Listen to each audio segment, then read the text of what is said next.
আসসালামু আলাইকুম প্রিয় দর্শকরা। আজকে আমরা যে বিষয় নিয়ে কথা বলবো সেটা হলো পিয়ার। পিয়ার মানে কি? পিয়ার হলো এমন একটা পদ্ধতি। পিয়ার পিয়ার মানে মানে কি?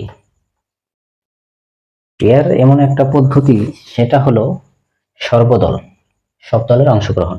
যেমন আমরা আহ দল দল ক দিলাম, দল খ দিলাম, দল গ দিলাম, দল গ, দল গহ, দল ওম, দল চ।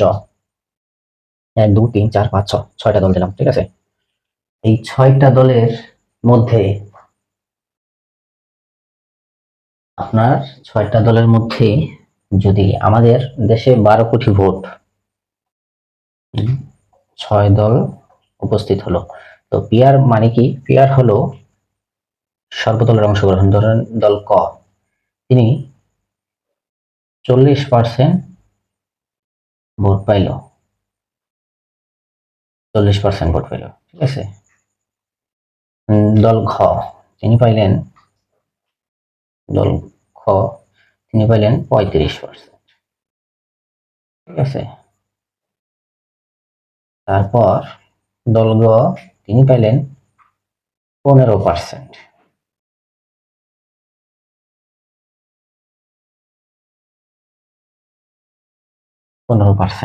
আর আর আর দল ঘ, তিনি পাইলেন 4%,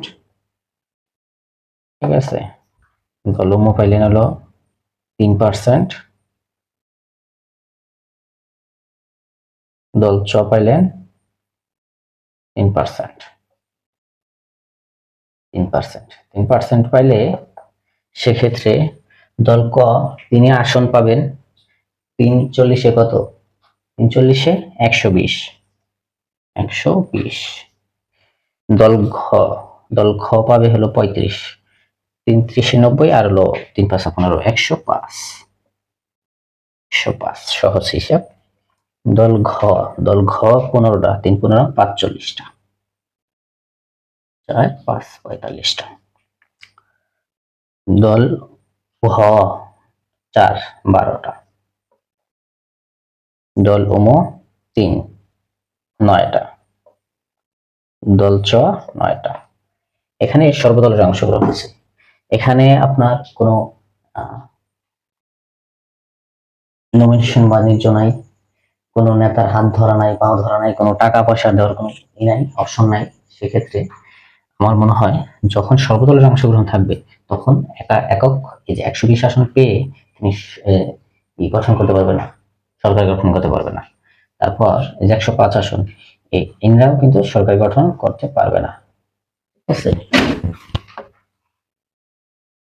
সরকার গঠন করতে পারবে না, ইনারাও পারবে না, ইনারা তো পারবেই না, ইনারাও পারবে না, ইনারাও পারবে না, কেউ কিন্তু সরকার গঠন করতে পারবে না। অতএব সরকার গঠন করতে হলে এই যে ছোট দলগুলি, তখন সবার মতভেদ সবার আমলে নেওয়া হবে। প্রত্যেকটা ব্যক্তির কথা এবং এই আমলে নেওয়া হবে। কোনো নাগরিকের তখন ভোট হেলাফেলা হবে না।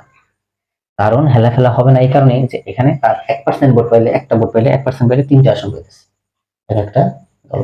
তো সেক্ষেত্রে যারা কেয়ার বুঝে না, তাদের তো নির্বাচন করার কোনো প্রশ্নই আসে না। কেন নির্বাচন করবে? যারা বুঝে তাদের জন্যই তো নির্বাচন, ঠিক না? ভারতের দালালি করলে তো হবে না, দালালি বাদ দিতে হবে, ঠিক আছে। তো এখানে 120 যিনি আছে, তিনি ছোট যে কোনো একটা দলরে নিয়ে সরকার গঠন করবে। 45 জন সে পাইছে গ, 45 জন নিলে তিনি একটা সরকার গঠন করতে পারবে, যেহেতু তিনি শাসন আমাদের দেশে, ঠিক আছে। একবার সহজ হিসাব, এগুলো না বুঝলে আর কি করা যাবে।